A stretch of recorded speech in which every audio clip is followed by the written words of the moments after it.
Safe साहब से before safe साहब से पहले मैं, नाम अशोक कुमार है, रहने वाले अंबेडकर नगर के हैं। और सेफ साहब से पहले मैं सेना में जॉब किया करता था। 1998 में मैं सेना में चला गया था और जुलाई 2016 को मैं सेना से रिटायर हुआ और सेफ साहब को ज्वाइन किया 2016 में। और 2 बिफोर 4 लाइफ, यानी कि सेना में आने के बाद, सेफ साहब ज्वाइन करने के बाद पूरी जिंदगी अभी इसी सेफ साहब में ही मुझे बिताना है और कहीं भी नहीं जाना है। सेफ साहब के अलावा मुझे अब कुछ भी नहीं करना है, जीना भी है और मरना भी है। नाम नमक निशान, अब इसी के लिए मुझे काम करना है। रही बात आर्मी में, तो आर्मी में जाने का एक जुनून था, एक पागलपन था। किसी ने बोला कि आप नौकरी नहीं पा सकते हो, तो मैंने उनको ही चैलेंज कर दिया कि नौकरी तो तुरंत लूंगा और आने वाले समय में जो सबसे कम समय में नौकरी मिलेगी उसी को लूंगा। तो बताते हुए बड़ा गर्व और खुशी होती है कि 17 साल की उम्र में मैं नौकरी पाया और 17 साल से पहले अगर कोई नौकरी मिलती तो उसको भी मैं ले लेता, क्योंकि जुनून पागलपन इतना ज्यादा था कि मुझे पहले नौकरी चाहिए थी। किसी ने चैलेंज कर दिया, सवाल इस बात का था नहीं कि नौकरी चाहिए, सवाल इस बात का था कि चैलेंज किए और बोले आप सरकारी नौकरी पाके दिखाना। मैं बोला सबसे पहले कौन सी नौकरी मिलती है, तो चुनाव किया इंडियन आर्मी में आप 16 साल में जा सकते हो। हमने 17 साल में जाकर के नौकरी को किया और अब सेफ साहब को कर रहा हूं। ऐसा नहीं है कि सिस्टम में आने के बाद मेरा काम ऐसे हो गया मैं डायमंड तक पहुंचा, डबल डायमंड की तरफ पढ़ रहा हूं। सिस्टम में आने के बाद मेरे साथ, सेना से आने के बाद मेरे साथ कुछ चैलेंज रहे हैं, मेरे साथ कुछ चैलेंज रहे हैं, जो संघर्ष रहे हैं। क्योंकि मैं सेना में गया था तो ये 17 साल की उम्र में मैं सेना में गया, तो मेरे पास कोई लिस्ट नहीं थी, ना मेरा कोई जानने वाला था। जो जानने वाले थे वो कहीं और चले गए क्योंकि उन्होंने पढ़ाई किया, किसी और सेक्टर में चले गए। और ना मेरे पास कोई लिस्ट थी, क्योंकि 17 साल की उम्र में एक बच्चा अगर नौकरी में जाता है तो उसका सामाजिक दायरा कितना बड़ा होगा और वो क्या कर रहा होगा, आने के बाद उसका सामाजिक दायरा कितना बड़ा होगा, उसके जानने वाले लोग कितने होंगे, कोई ये नहीं था। और एक अनजान शहर से मैंने बिजनेस को स्टार्ट किया। रहने वाले अंबेडकर नगर के थे और मैंने बिजनेस को स्टार्ट किया फैजाबाद में। फैजाबाद में स्टार्ट करने का सबसे बड़ा कारण था कि महागुरु अमरीश सर फैजाबाद में ही टीचर थे और टीचर थे, तो उन्होंने, मैं वहां पे मकान बना रहा था और इस सोच से बना रहा था कि रिटायर होने के बाद कुछ न कुछ तो कर ही लूंगा, अगर कुछ नहीं करूंगा तो कहीं न कहीं कैंट में नजदीक रहेंगे, कुछ न कुछ तो जीविकोपार्जन हो जाएगा। इस सोच से मैं बिजनेस को कर रहा था और बिजनेस को करते, इस सोच से मैं मकान को बना रहा था। उसी समय महागुरु अमरीश सर का पदार्पण होता है, प्लान को दिखाते हैं, सिस्टम समझ में आता है, मैंने ज्वाइन किया और फैजाबाद में आने के बाद बिजनेस को करने का डिसीजन लिया। तो फैजाबाद में मेरा कोई जानने वाला नहीं था, मेरे पास कोई लिस्ट नहीं थी और मेरे पास जो भी लिस्ट थी सिर्फ 3 फीट की लिस्ट थी, यानी कि जो लोग मार्केट में हैं वही मेरे पास लिस्ट थी, तो मेरे पास कोई लिस्ट नहीं थी। सबसे बड़ा मेरे पास ये चैलेंज था। दूसरा 18 महीना नो चेक। दूसरा एक चीज हुआ, आने के बाद नहीं लिस्ट होने के बाद 3 फीट में लिस्ट लेना और प्लान दिखाना। 18 महीना तक कोई चेक नहीं बना और ये नहीं सोचा मैंने कि बिजनेस नहीं होगा। 18 महीना तक कोई चेक नहीं बना और संघर्ष में ये नहीं कि मैं घर बैठा रहा ज्वाइन करने के बाद, क्योंकि सेना को छोड़ चुका था, कोई विकल्प नहीं था सेफ साहब के अलावा। 66,000 किलोमीटर मैंने गाड़ी चला चुका था और आज भी मेरे डायरी में नोट है, 66,000 किलोमीटर मेरी गाड़ी चल चुकी थी और चेक नहीं था।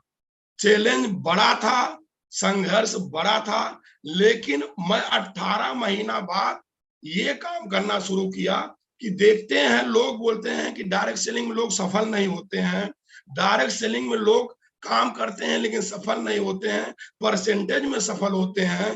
तो 18 महीना मैंने संघर्ष तो किया, अब मैं इस काम को इतना अंजाम दूंगा कि देखता हूं कि हार कैसे होती है या लोग असफल कैसे होते हैं। इसके लिए मैंने काम को करना शुरू किया और 18 महीना के बाद भी एक जिद थी एक जुनून था कि अगर हारूंगा भी तो इतने आसानी से नहीं हारूंगा, इसको प्रूव करूंगा कि काम करने के बाद कैसे हारा जाता है, इसको प्रूव करने के बाद ही हारूंगा, और हार तो मानूंगा भी नहीं।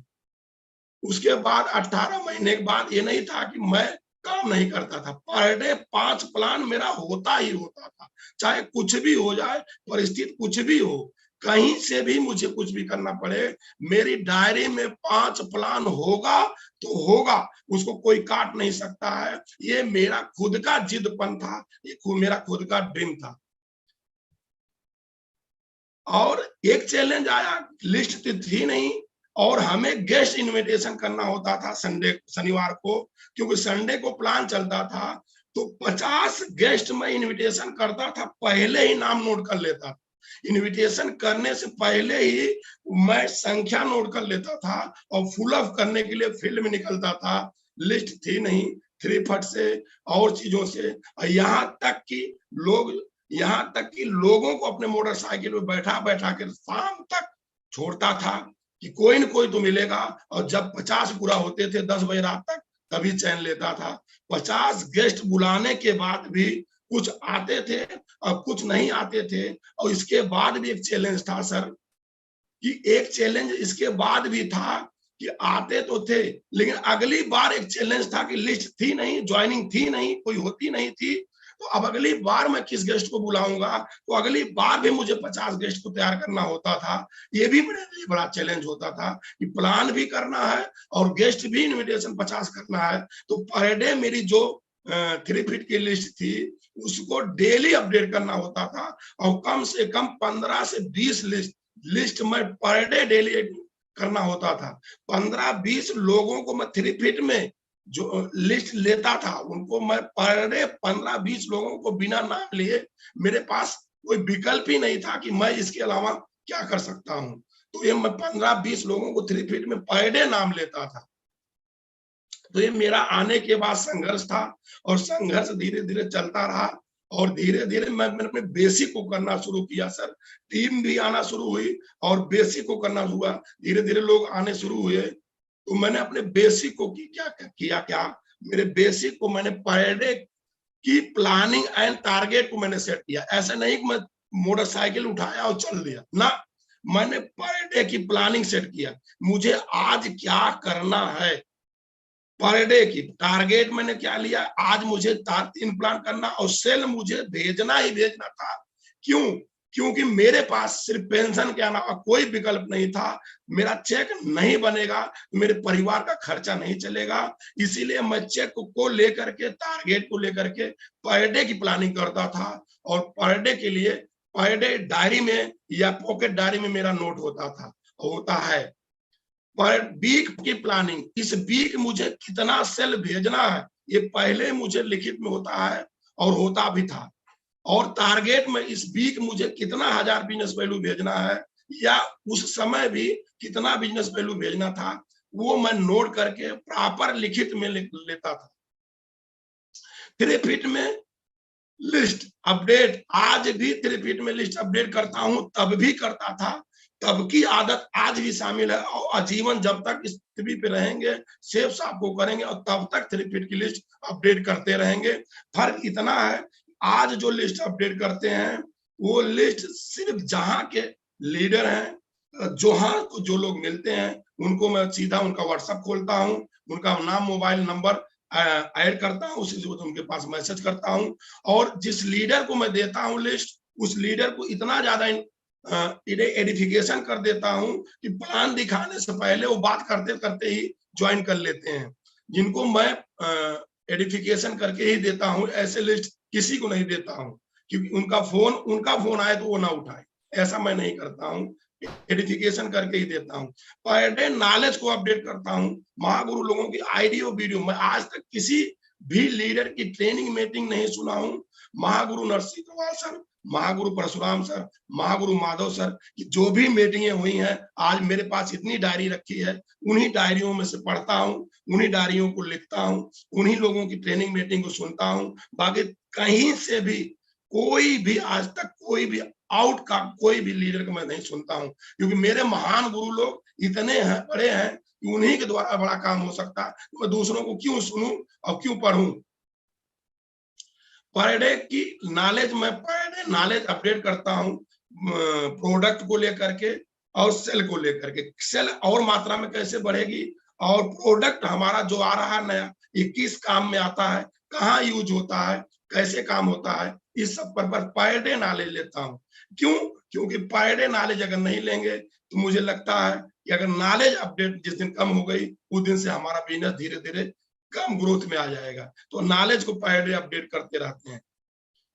Book audio video and plan upline की मीटिंग। आज तक जब से बिजनेस ज्वाइन किए हैं, कभी भी अपलाइन की कोई भी मीटिंग हो, मैसेज मिलने के बाद समय और मैसेज मिलता है। बाकी कहाँ होगी, कैसे होगी, वो बात की विकल्प है। किस कहाँ होगी, किस डेट में होगी, कितने बजे होगी। आज तक जो भी मीटिंग, जो भी ट्रेनिंग, जो भी जहां भी अपलाइन द्वारा दिशा निर्देश मिला है, चाहे लेवल कोई हो, वहां पे मैं टाइम से पहुंचा हूं। और बुक आइडियो हमेशा सहारा लिया हूं, क्योंकि यहाँ एक चैलेंज मेरे साथ आया कि जो मेरे अपलाइन थे वो ज्वाइन कराने के कुछ दिन बाद आजमगढ़ में चले गए और मैं रह गया फैजाबाद।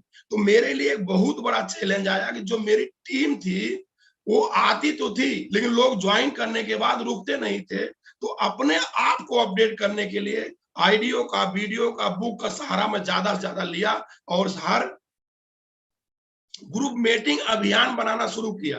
क्योंकि मेरे जो लीडर हैं, जो आ रहे हैं, उम्मीद से आ रहे हैं, अब उनको मैं कैसे कोर लीडर बनाऊं। तो मैंने ग्रुप मीटिंग अभियान करना शुरू किया। हर लीडर की ग्रुप मीटिंग अभियान करना शुरू किया। पर डे 3, 4, 5 ग्रुप मीटिंग अभियान करना शुरू किया और ताबड़तोड़ इसको करता रहता हूं और करता रहा, जिससे कि मेरे कोर लीडरों की संख्या ज्यादा बढ़ती रही। सिस्टम की हर एक्टिविटीज में, पर सिस्टम की हर एक्टिविटीज में मैं अपने आप को डाल के रखा।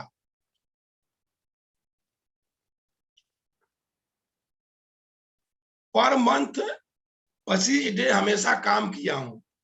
हर महीना 25 दिन सिर्फ काम करता हूं। शेफ साहब, मैंने पहले ही बताया, शेफ साहब के अलावा मेरे पास आज की डेट में कोई काम नहीं। केवल मैं शेफ साहब करता हूं। चाहे मैं पर डे, चाहे मैं लीडर के साथ मीटिंग कर रहा हूँ, चाहे मैं लीडर के साथ ग्रुप मीटिंग कर रहा हूँ, चाहे लीडर के साथ फॉलोअप करूंगा, चाहे लीडर के साथ काम प्लान करूंगा, लेकिन मैं पर डे वर्क पे रहता हूं। आज की डेट में मैं आजमगढ़ में हूं। मीटिंग खत्म होने के बाद अभी 5 लीडरों की मैं टारगेट प्लानिंग करूंगा और 100% वो टारगेट जिताने के लिए ही आया हूं और उसकी प्लानिंग करके ही आगे निकलूंगा। और आज पूरे दिन आजमगढ़ में मैं काम करूंगा। पर डे मैं कहीं न कहीं काम करता रहता हूं। टीम के साथ, हर लीडर के साथ हेल्प करता हूं, उनको हर आगे बढ़ाने का प्रयास करता हूं। लगातार टीम के साथ लगा हूं और यही मेरा मिशन है और यही मेरा टारगेट है।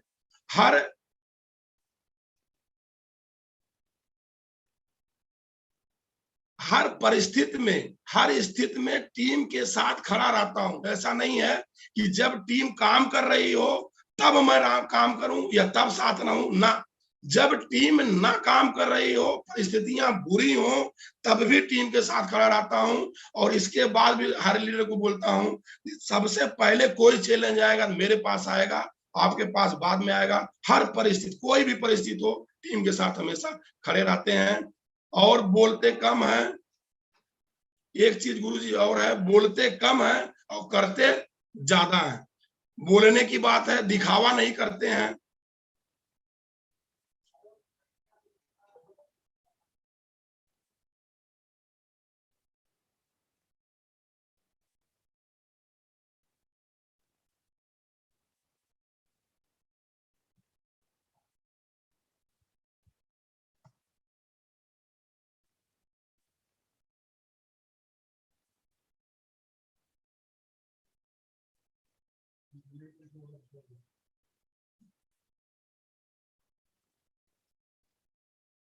बोलते कम है, करते ज्यादा है, कभी दिखावा नहीं करते हैं।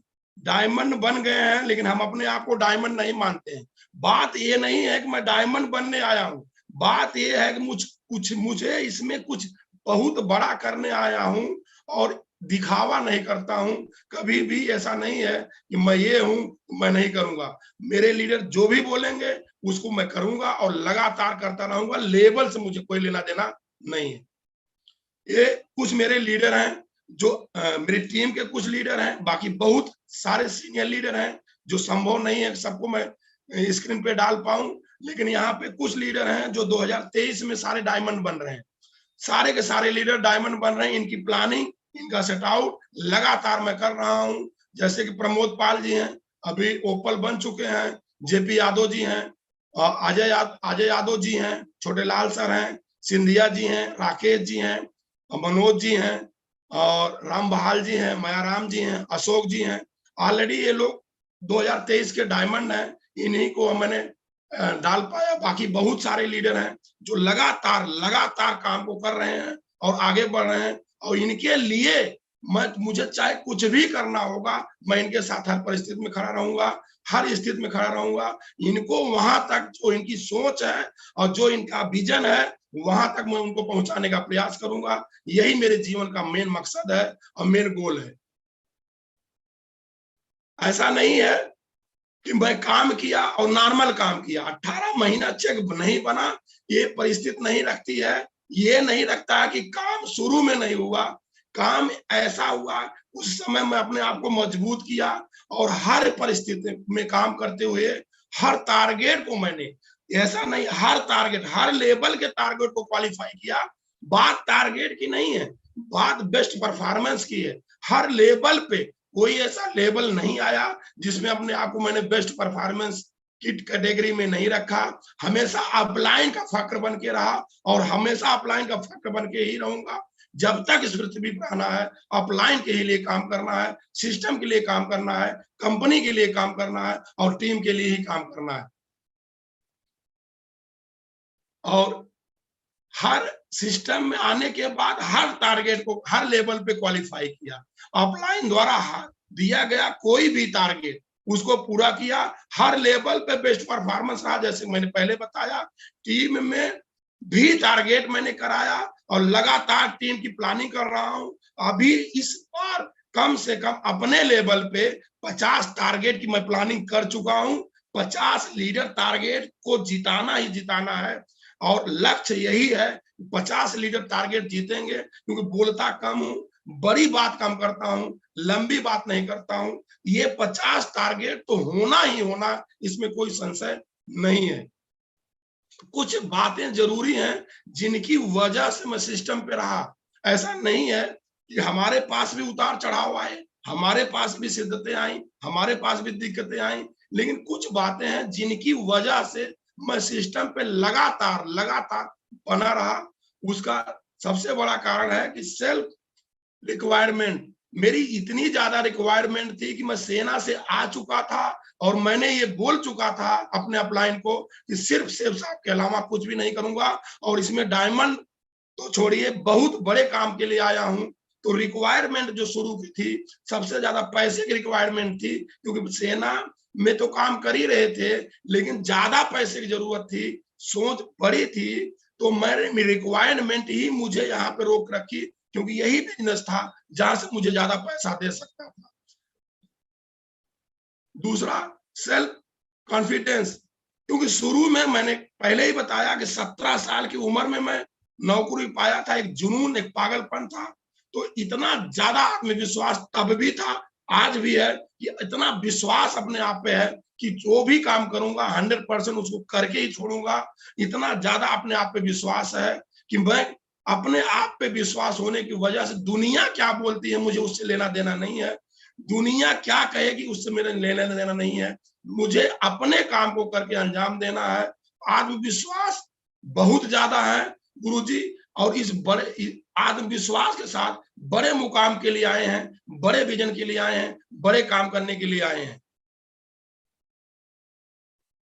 सिस्टम एंड कंपनी पर कॉन्फिडेंस, मैं आज तक जब से ज्वाइन हुआ हूं, सिस्टम कब चेक दे रहा है, कंपनी कब पैसा दे रही है, कौन सा प्रोडक्ट कब आया कब नहीं आएगा, कोई लेना देना नहीं। क्योंकि मुझे इतना विश्वास अपनी कंपनी पे है कि अगर मेरा है, मेरी कंपनी मुझे देगी, क्योंकि मेरे डायरेक्टर साहब और मेरी कंपनी और मेरे अपलाइन इतने महान हैं कि मेरा जो होगा वो मिलेगा ही मिलेगा। मैंने कभी फोन करके नहीं पूछा कि कब चेक आ रहा है, कब क्या आ रहा है, कब टारगेट आ रहा है, क्या हो रहा है। कभी कीड़ाकारी मैंने कंपनी पे नहीं किया, और भविष्य में जब तक जिंदा रहूंगा कंपनी के बारे में कभी गलत सोच ही नहीं सकता हूं। इतना ज्यादा भरोसा इस कंपनी पे मुझे है कि आज तक किसी ने भी कुछ भी मेरे को ये भी नहीं बताया कि सर मेरी कंपनी का प्लान है, क्योंकि वो उनको पता है कि पागल आदमी है, इससे बात करने से कोई फायदा नहीं है। और किसी कंपनी का बात छोड़ दीजिए, कंपनी भी इतना ज्यादा भरोसा है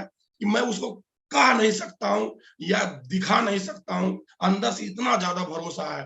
दूसरा हमारे अपलाइन है, अपलाइन पर इतना ज्यादा भरोसा है कि मैं अपलाइन ने जो बोल दिया सो बोल दिया, क्योंकि मेरे जितने अपलाइन है मैं किसी की तुलना किसी से कर ही नहीं सकता हूं।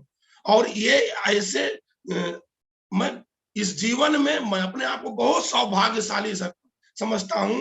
ऐसे लोग इस पृथ्वी पे हैं और हम लोगों के अपलाइन में आते हैं या हमारे अपलाइन में आते हैं, मैं अपने आप को बहुत ही कृतज्ञ मानता हूं। बहुत ही क्या बोलूं, कोई शब्द ही नहीं मेरे अपलाइन के बारे में बोलने का। और ये बड़ी बात नहीं है, बोलना नहीं है, ये वो कहना नहीं है, ये दिल बोलता है कि मेरे अपलाइन कितने महान हैं, कितने बड़े लोग हैं। मैं इस बात को बोल के नहीं खत्म करना चाहता हूं, और यही पे मेरी मीटिंग खत्म होती है। स्पेशल थैंक्स महागुरु का, और महागुरु भी हमारे आर्मी से आते हैं। और गुरुदेव आपके नक्शों कदम पे मैं चल रहा हूं, आप से बड़ा तो बन नहीं सकता हूं, जो आप तो बहुत महान है गुरुदेव, लेकिन 100% कोशिश करूंगा कि जो भी आप टास्क, जो भी चीजें आप लोग देते रहेंगे, आर्मी से मैं भी आता हूं, और इसके बाद बिफोर पूरी जिंदगी इसी में देना है मुझे। बहुत बहुत धन्यवाद गुरुदेव। और 100% इतिहास बनाने के लिए आया हूं, और इतिहास बना के रखूंगा, और बनाया भी हूं, और बना